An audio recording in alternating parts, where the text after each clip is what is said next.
والله إن القافي يفخر ويتباهى في مدح أم محمد أجمل جميلة. زفات ليالي الشيخات أم محمد تقدم اللي كل عالم جديد استواها، وحصري. للطلب 050 فارقة ما في لها ند 559 مثيلة، فارقة ما في لها ند مثيلة.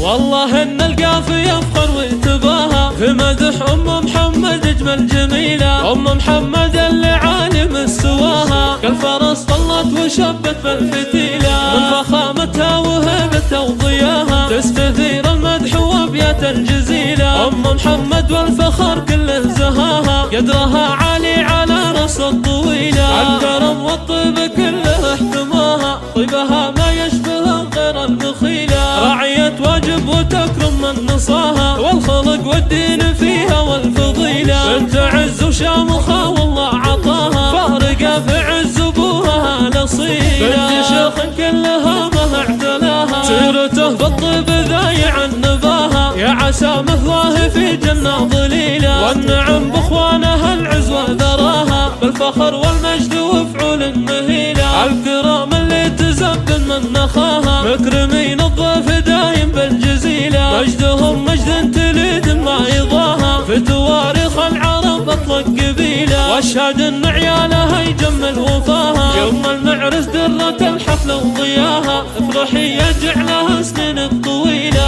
والله ان القافي يفخر ويتباهى في مدح ام محمد اجمل جميلة. ام محمد اللي عالم استواها، كالفرس طلت وشبت بالفتيلة، من فخامتها وهيبتها وضياها تستثير المدح وابيات الجزيلة. ام محمد والفخر كله زهاها، قدرها عالي على رأس الطويلة، الكرم والطيب كله احتماها، طيبها ما يشبه غير المخيلة، راعية واجب وتكرم من نصاها، والخلق والدين فيها والفضيلة، بنت عز وشامخة والله عطاها، فارقة في عز ابوها الاصيلة، بنت شيخ كلها ما اعتلاها، سيرته بالطيب ذايع النباها، يا عسى مثواه في جنة ظليلة، والنعم باخوانها العز وذراها، بالفخر والمجد وفعول مهيلة، الكرام اللي تزبن من نخاها، مكرمين الضيف دايم بالجزيلة، مجدهم مجد تليد ما يضاها، في تواريخ العرب اطلق قبيلة، واشهد ان عيالها يجمل وفاها، يوم المعرس درة الحفلة وضياها، افرحي يجعلها سنين الطويلة.